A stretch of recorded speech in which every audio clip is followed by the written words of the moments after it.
Hey guys, this is the next session, so we're going to go in the next session. I know, me too. Samantha's also here. So, we're God, because we're friends. now we are. Okay. Now we're going to that way. Oh yeah! Onward! I know. Let's go. Let's run. Let's go. I gotta be careful my pumpkin. That's a weird looking house.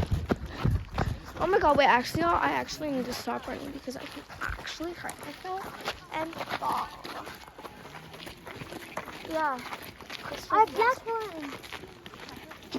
Actually, I think the black one's more. What time is it? It's 11:30. Wait, 30 more minutes. Okay, so after this session thing, we're gonna eat lunch. It's Samantha and Kira. Did you hear that? I cut my neck and it felt so good. That actually felt so good and it sounded so good. Yes. There are no kicking rocks if you hit somebody's foot. I think I got it away. What did they do? Yes, they're 16. 16? Yes.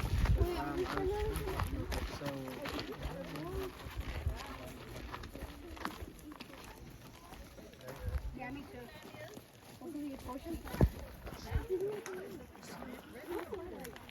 So you're basically inside of a tree there, so you must either be a carpenter ant, a termite, or a woodpecker, because that's what they're looking to eat away the wood and get in there. Huh? I'm gonna sit right.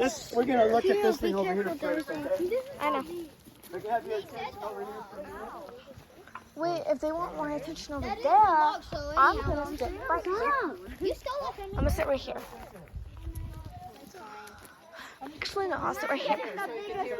I'll sit right here. Hey, I was gonna sit there. You know, it has enough room for two. Okay, pay attention over here for a minute, okay?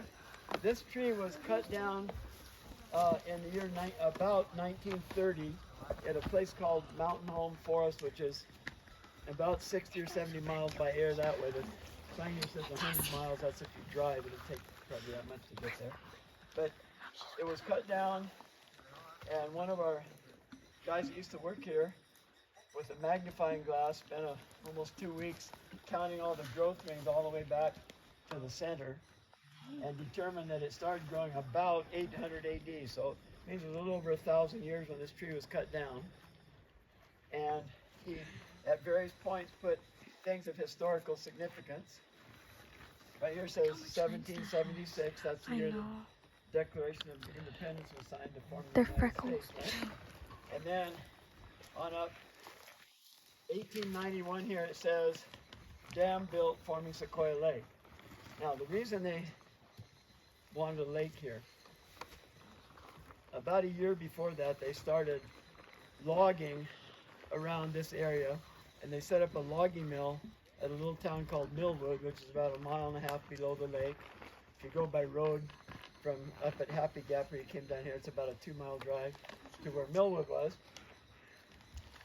They needed a way to get the lumber that they cut up there down to the valley, and they set up a lumber mill in Sanger. Which school are you guys from? Lincoln, okay. So you're not too far from where the lumber mill was. The lumber mill that they put in Sanger was on what's now the corner of Annandale. You know where Annandale Road is? And Academy Avenue. You know where the chuck wagon is? That makes those good chili dogs? Oh yeah. It's kind of cat-a-corner from that is where the sawmill was. Anyway, what they did was they put the lumber into bundles and put them on a thing called a flume, like this. And I'm guessing that you probably have been to the museum in Sanger. Yeah. I've been there last year. You see a full-size model of a flume like this that was built by a guy that is active with the Sanger Historical Society. Yeah.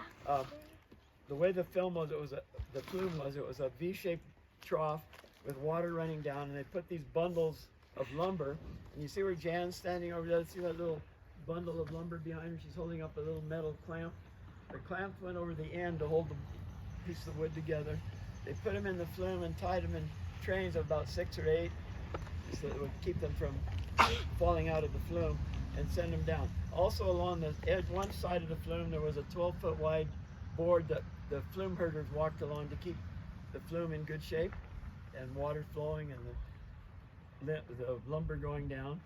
And in some places, the flume would go over canyons that were maybe 100 feet or more above the ground. You'll see a picture of one of those in the Heritage Center in a bit here.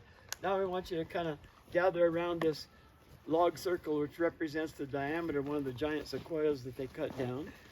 Well, they cut down a lot of them, hundreds of them. Turn around. You want us to turn around? Yeah, look, just we kind of, Okay, look. or you can sit there and look as long as you can see what I'm telling you. Okay. Who knows what this is? It's my An phone. axe. It's a double-bitted axe. Move. The advantage of a double-bitted axe, you can sharpen it in the morning and use one side till it gets dull, and then flip it over and use the other side. They would start chopping on these giant sequoia trees on one side and cut a wedge, cut in flat on the bottom, and then a 45-degree angle wedge that would tell the tree where it was supposed to fall down, right? And it would take a couple of guys on a tree this big with double-bitted axes that were quite a bit bigger than this. I think they had a 5-pound head. The head on this is probably 2.5 pounds. And they had a longer handle on it. But anyway, a couple of guys chopping would take a couple of weeks on a tree this size to cut the wedge. And then, you see my two lumberjacks here? They've got a cross-cut saw that would saw through it from the back side. Now, obviously that saw is not big enough to cut down a tree this big, right? That's a 6-foot saw. The biggest they made in those days was 12-foot saws, but they had to get, across a tree 20 feet in diameter. That wouldn't work either. So they welded two saws together. Now, what do you suppose welding was like 130 or 40 or 50 years ago? It's not like it is today where you can get the little welding rod and go, it's done in no time. No, what they did was they'd heat two pieces of metal red hot, overlap them, and start pounding on them with a hammer until they became basically one piece of metal. And now, the weld on these things had to be perfect, because if you've ever sawed any wood at all, if there's any kind of an irregularity, the saw hangs up and it won't go through. So they had to make it perfectly smooth, just like the rest of the saw. There's actually a picture in the Heritage Center of one of those saws that was welded together to make a 24-foot saw out of two 12-foot saws. Okay, well anyway, the guys would cut, and then the tree would eventually fall down. What they found out when they first started cutting these huge trees down, they were so heavy that when they hit the ground, they would often just splinter into a bunch of little pieces. They wouldn't get any usable wood out of it. So they learned to build a thing that would slow the fall of the tree down a little bit. They called it a feather bed. So when two guys would start chopping on one side of the tree, a couple other guys would start digging a trench, and they'd dig it about 3 feet deep, as wide as the tree and as long as the tree, which was 200, 250 feet, out that way. And then they would cut small trees down and little bushes and stuff and lay them across this trench so that when the tree hit, it would hit those things that would slow it down a little bit, so by the time it hit the solid ground, it wouldn't shatter and destroy all the wood. Question? So the older, the easier it is for it to break? Yes, that's true. Just like old people get kind of easy to break like me, I'd break a lot easier than you would, because you're a lot younger than me, right? And I hope neither one of us get broken, though. Good job? Okay. You have any questions about the cutting of these big trees? That was the thing, and we want to go inside and show you. Yeah, question. How much years or days have you been working here? Have I been working here? Well, let's see. I came up here Sunday, so was it Monday, Tuesday, Wednesday? 3 days. What do you mean? She means years. Well, I first came up here as a camper when I was 10 years old in 1952. 1952? How long ago was that? That would make this 71 years ago, right? Far before you were born. And I've That's been coming before your up almost parents were every year probably since born. then. I've actually missed not being at camp at least for a week, probably 6 years since 1952. So most of the time I'm up here all summer now. We're volunteers. Jan and I and her husband and my wife are volunteers for family camp. And if you guys are interested in this place up here at all, there's an opportunity. You can come up here for youth camp, which is really lots of fun. That's how I started. And I guess I liked it because I've been coming here for, you know. The website is Camp Sequoia Lake. Let's go take a look in the Harrison Take Center. a look up in the kiosk. My phone is about to die. My phone is at 47%. My phone is at 40. Okay, y'all, this is gonna be the last ever YouTube video, so bye.